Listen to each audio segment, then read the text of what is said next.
Hello everyone. Welcome to the Blockchain News Club. Let's take a brief intro into today's crypto updates before going into the details.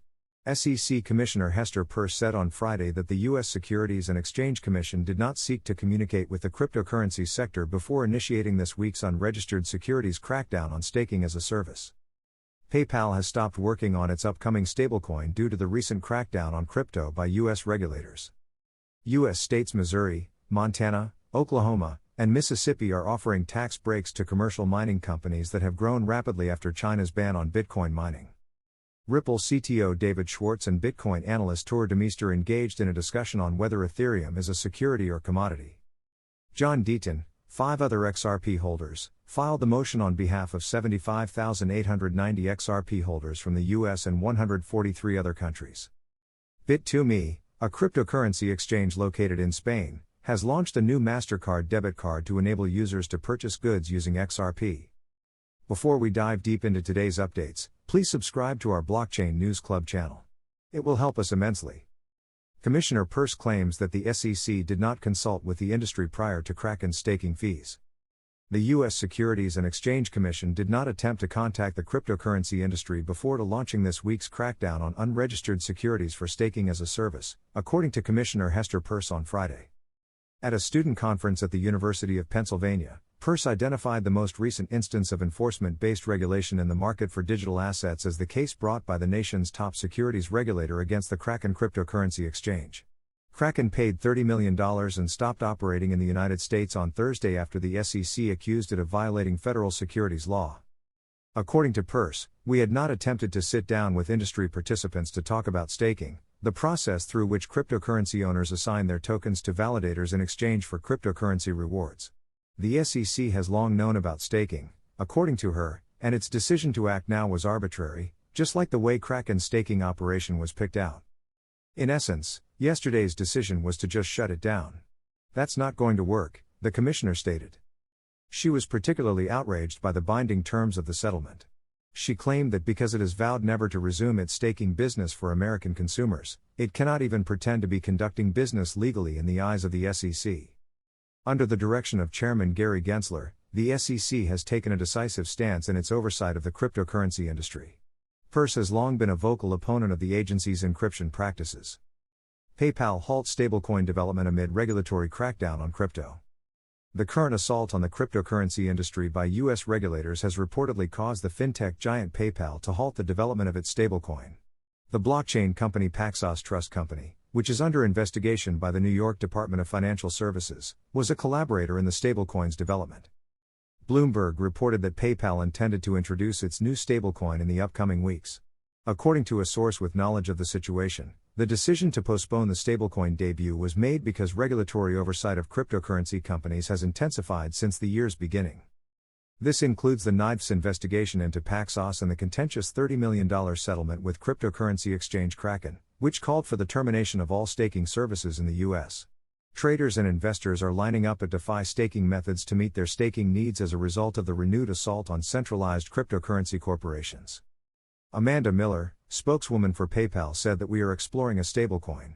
If and when we seek to move forward, we will, of course, work closely with relevant regulators. Inquiry into PayPal by the Consumer Financial Protection Bureau is ongoing. The investigation allegedly has to do with how the fintech company handles clients who inadvertently transfer Venmo payments to the wrong recipient. Numerous American senators, notably Senator Elizabeth Warren, have been putting pressure on the CFPB on this issue. U.S. states introduce crypto mining protection laws. As the cryptocurrency market drama, characterized by declining asset prices and a slew of scandals involving crypto banks, investment firms, and exchanges, continues to grow, states across the United States are passing legislation that defines, licenses, and regulates digital assets. Mississippi, Missouri, Montana, and Oklahoma are the states in question. The proposals would enable small-scale mining of Bitcoin in residential spaces and large-scale mining of Bitcoin in locations designated for industrial usage. The proposed regulations would also make it unlawful for municipal governments to restrict mining through zoning or noise restrictions. Additionally, they would outlaw utilities from setting discriminatory electricity tariffs that are directed at mining companies. The Senate Bill 178 proposal from Montana takes the idea a step further. The state and local governments would not be allowed to impose any additional tax, withholding, assessment, or fee when digital assets are used as payment as a result of this act. Since the Chinese government stated in 2021 that it would no longer permit its citizens to mine Bitcoin, a few states are considering providing tax benefits to commercial mining businesses, which have expanded quickly throughout the United States. The state of Oklahoma is now debating Senate Bill 1600, which would offer a sizable tax credit against large capital expenditures in new mining companies. The state should work with mining companies to decommission abandoned oil and gas wells and use the generated energy to power mining facilities, according to Senate Bill 443, which will also be discussed by legislators. Due to the speed with which laws are moving through the state legislature, New Jersey is prepared to pass what may be the most comprehensive regulatory framework in the nation. The Digital Asset and Blockchain Technology Act, which establishes a thorough licensing process for companies that accept, store, trade, lend, or issue digital assets, is the most well-known of these bills. If passed, the law would also give the state unprecedented enforcement power and impose record-keeping and disclosure obligations on brokers, exchanges, and financial businesses. The legislation would transfer main regulatory control from the Department of Banking and Insurance to the New Jersey Bureau of Securities, recognizing the difficulty of integrating the rapidly developing cryptocurrency industry with the antiquated system for transmitting money. According to John Olson, New York State head for the Blockchain Association, politicians in the state could strengthen its already extensive BitLicense laws and the recently enacted prohibition on Bitcoin mining. The 2015 BitLicense regulations, which set the bar for state crypto regulators, gave the New York Department of Financial Services the power to license, oversee, and punish cryptocurrency enterprises. When Governor Kathy Hochul placed a 2-year embargo on new permits for mining operations fueled by fossil fuels and proof-of-work algorithms in November 2022, the state enraged the sector even more. Ethereum's security status under fire. Ripple CTO and Bitcoin analyst debate. Bitcoin researcher Tuur Demeester and Ripple CTO David Schwartz recently had a Twitter debate on the distinctions between Microsoft stock and Ethereum. Discussions like this will be essential in determining the direction of the cryptocurrency business as it expands and changes in the future. The regulatory framework for cryptocurrencies and digital assets will be largely decided by the viewpoints of industry experts like Schwartz and Demeester. However, this discussion is important because it raises a more general issue regarding the future regulation of cryptocurrencies and digital assets. Clear rules must be set in order to safeguard investors and maintain the market's integrity as cryptocurrencies gain popularity and become more widely accepted. The discussion was started by a tweet from Demeester, who claimed that investing in Ethereum may be compared to investing in a common corporation using the Howey test. Schwartz retorted that he didn't understand Demeester's position and emphasized that when someone purchases Microsoft stock, they acquire legal ownership of the business and its assets. He challenged Demeester to elaborate on what he claimed was comparable to purchasing Microsoft shares when it came to Ethereum. Demeester replied that he thought purchasing Microsoft shares and investing in ETH were similar because both entail putting money into a business with the hope of making money. He continued by saying that ETH is subject to censorship because the operation of ETH nodes and the creation of client updates are centralized tasks. In response, Schwartz argued that in the case of ETH there is no financial investment in a common organization and that it is unclear how what Demeester is claiming is comparable to purchasing Microsoft shares can be shown. He made the argument that if all you have is a common interest, then every commodity might be viewed as a security because the only thing that separates a commodity from a security is the presence of an investment in a common enterprise. The conversation between Schwartz and Demeester nevertheless brings to light the ongoing controversy over whether ETH should be classified as a security or a commodity. The outcome of this discussion could have a big impact on the development of cryptocurrencies. Pro-Ripple lawyer takes major step in XRP investor lawsuit. John E. Deaton, the founder of Crypto Law and a counsel for XRP investors, has submitted a motion for an amicus brief in the Zakhanov v. Ripple case. The motion was submitted on behalf of more than 75,000 XRP holders from the US and 143 other countries by John Deaton, 5 other XRP holders, and SpendthBits Incorporated. As previously mentioned, the plaintiff rejects the XRP holders' request to submit an amicus brief, but Ripple, the defendant, agrees. Deaton contends that the plaintiff's opposition shows that, absent the court's permission to file the proposed amicus brief, the interests of more than 75,000 XRP holders will not be pursued or safeguarded. Deaton makes a strong argument that XRP holders have a distinct perspective that differs materially from that of the parties.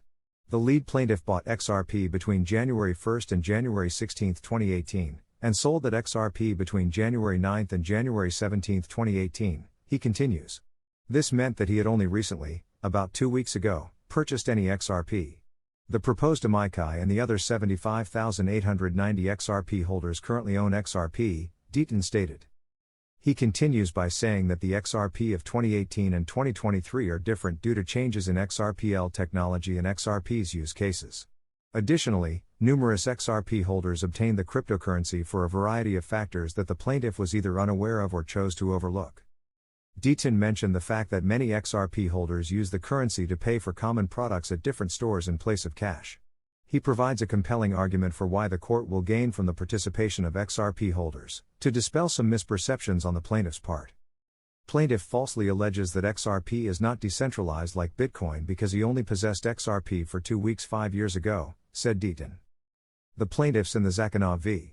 Ripple lawsuit contend that Ripple offered XRP as an unregistered securities and are now asking the court to certify a class of all XRP buyers, including those who still own the token and those who sold it at a loss. The 75,890 XRP holders who disagree with the plaintiffs in the Zakhanov case and maintain that XRP is not a security would be a part of the proposed class.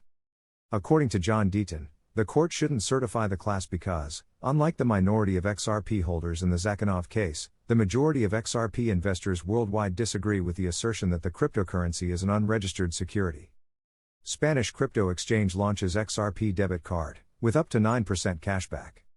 A new Mastercard debit card has been introduced by the Spanish cryptocurrency exchange Bit2Me that will allow customers to make purchases with XRP.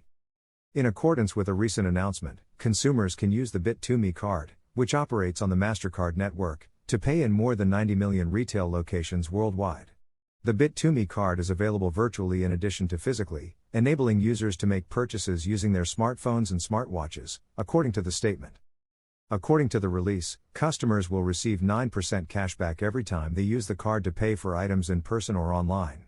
The 9% will be dispersed in a magnitude of different cryptocurrencies, according to Bit2Me. Notably, the card also supports 7 other cryptocurrencies in addition to XRP. Bitcoin, Cardano, Polkadot, Solana, Tether, ETH, and the exchange's native currency, called B2M, are among the cryptocurrencies that are supported. The debit card also enables users to withdraw cash from any ATM that accepts Mastercard. Notably, the card has a useful software that enables users to easily switch to any of the accepted cryptocurrencies of their choosing to make payments and cash withdrawals. The debit card is the result of 2 years of intense development, according to Leif Ferreira, the CEO and co-founder of Bit2Me, who commented on the news.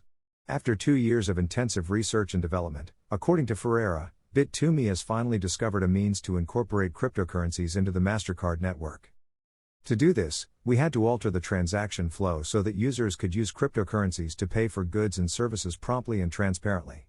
Additionally, we have increased cash back on purchases by up to 9%, Ferreira said.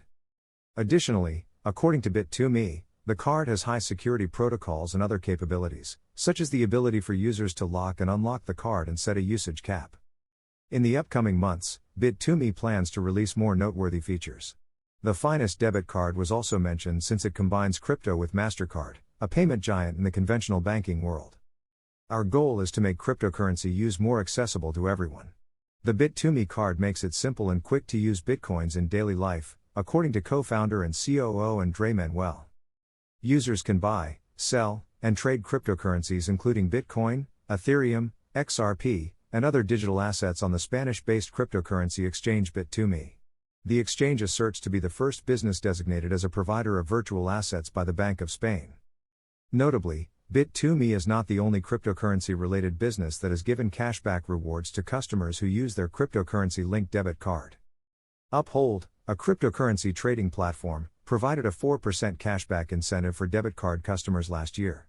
The company stated that XRP would be used to pay the rebate. Thank you for watching. Please subscribe to our channel for regular updates in the blockchain community.